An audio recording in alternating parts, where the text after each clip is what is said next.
certeza, os zagueiros que vão jogar contra ele deve ser muito difícil, complicado. O cara já sabe. Sabe que vou no corpo. Não adianta, ele é chato, cara. Ele é chato. Vamos dar uma olhada, então, no provável time do Vasco para enfrentar o Ceará. Lembrando que o Carille deixou Coutinho, né, no Rio de Janeiro, né, para se recuperar aí da sequência de jogos. Vai dar um descanso para o Paulinho, uma preservação. E o time deve ser esse, ó. Com Léo Jardim no gol, Paulo Henrique na lateral direita. Paulo Henrique podia ter entrado na minha seleção também. É verdade. Veio ele na minha cabeça, isso aí. Fez um grande jogo também, assim como o Samuel Xavier. João Vitor e Lucas Freitas. Tanto que nós falamos aqui no programa sobre até, de repente, o Carille, o Vasco poder utilizar mais o Paulo Henrique. Porque o Garré não tem velocidade, então ele pode vir para dentro e Paulo Henrique usar o corredor, né? Ricardo Rama ficou bravo, né? Porque queria Paulo Henrique na seleção.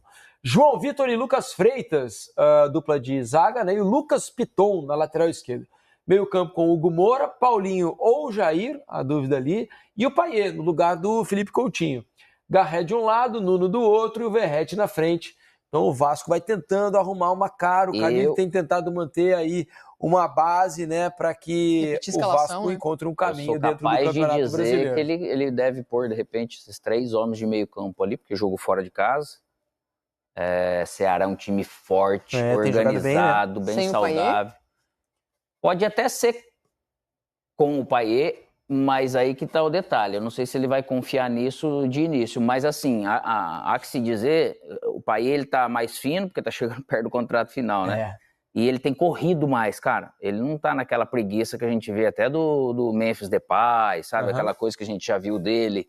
Então ele tá correndo, vamos dizer, mas para um jogo fora, eu não sei se ele vai com Garré e Nuno, porque sofreu muito com o Sport dentro de casa. Eu acho que o sistema defensivo fica muito precário assim, por enquanto. É possível, né, que vá com o meio um pouco mais reforçado, de repente Paulinho e Jair, além do Hugo Moura, né? Talvez seja até uma porque daí você vai poder levar um Tietê ainda, e a questão de segurar o Coutinho faz parte do processo para não desgastar. Ninguém imaginava que o Coutinho fosse jogar todos os jogos. E uma outra questão, né, Alex, até dentro daquilo que você falava, de repente dá um pouco mais de liberdade pro Paulo Henrique, né? Você proteger um pouco o lado direito para deixar o seu lateral que chega tão bem, com tanta força à frente. Tem jogos que pedem essa velocidade ali na frente, né? E o Carille tá tentando encontrar esse equilíbrio, né? Para ter um ataque que seja veloz, né? Que faça profundidade, mas também sustentar defensivamente. Tá difícil encontrar. E a questão do Payet, vendo ali essa falta, cara, é importante ter um jogador igual ele, o Coutinho, dentro da bola parada. Sim. Né? Então, o cara estando interessado, você coloca um volante a mais. A saúde do Paulo Henrique é um negócio absurdo, cara. E outro, ele dribla pra dentro, já fez gol de esquerda. Eu acho que é um jogador interessante para se utilizar mais. Vamos dar uma olhada então no provável time do Ceará, do Léo Condé, o bom treinador do Ceará, né? Tá fazendo um belo trabalho por lá. O Ceará deve vir a campo com o Vasco com essa formação aí, ó. Bruno Ferreira no gol, Fabiano Souza na lateral direita, Marlon e William Machado, a dupla de zaga, e Matheus Bahia na esquerda.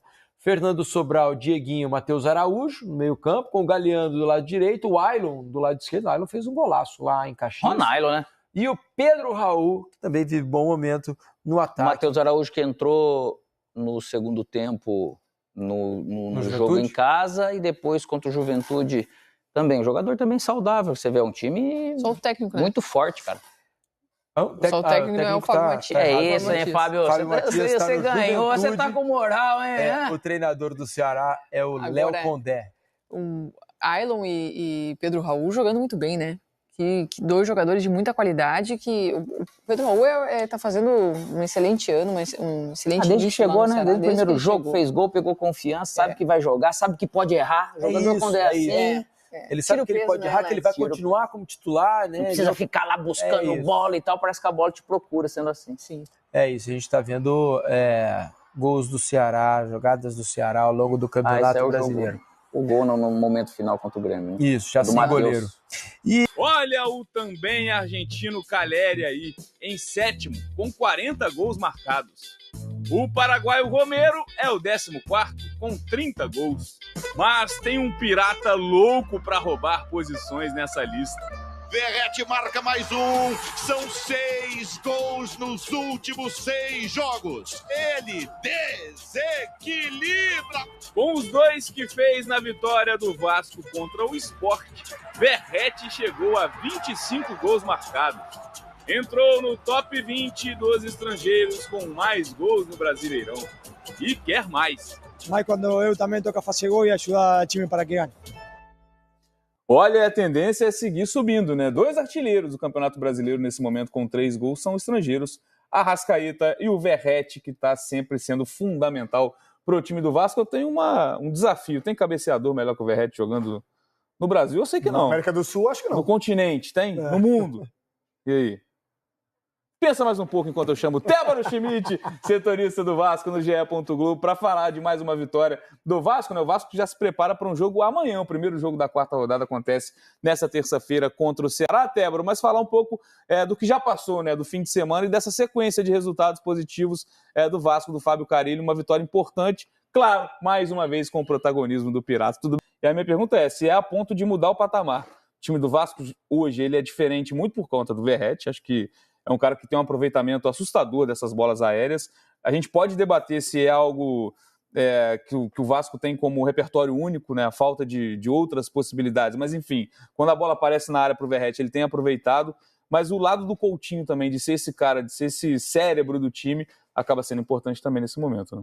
Acho que talvez ali a função do Coutinho seja que o Vasco tem ali, entre titulares e reservas, os jogadores teoricamente do mesmo nível. Teoricamente eu tenho que pontuar porque, obviamente, o desempenho do Payet oscila demais.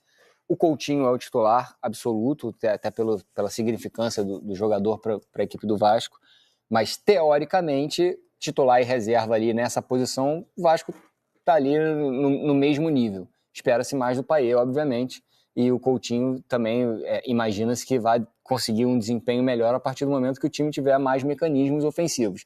Mas, por exemplo, a entrada do Nuno e do Garré já deu uma dinâmica diferente ali. O lado esquerdo do Vasco com o Nuno e com o Piton é um lado esquerdo muito forte.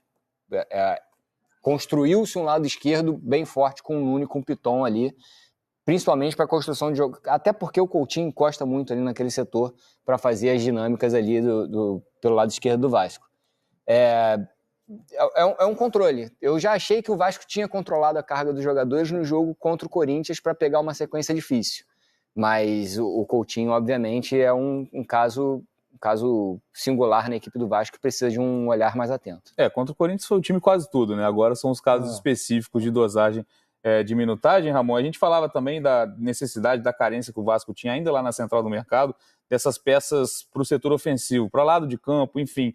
Nuno Moreira vem bem, né? Acho que dá para destacar alguns pontos positivos. Claro, um jogador que ainda tem poucos jogos com o elenco do Vasco, tem essa questão do entrosamento como um todo, mas te agrada pelo menos nesse começo? É um jogador que tem tido muito futebol e pouca mídia. Eu condiciono muito o crescimento do Coutinho nesses últimos jogos, a entrada de Nuno e Garré. Eu acho que o Garré ainda precisa se adaptar um pouco mais, se soltar um pouco mais, estar um pouco tímido por aquele lado ali, se adaptar um pouco mais com o estilo do jogo do PH, que é um jogo totalmente diferente do Piton.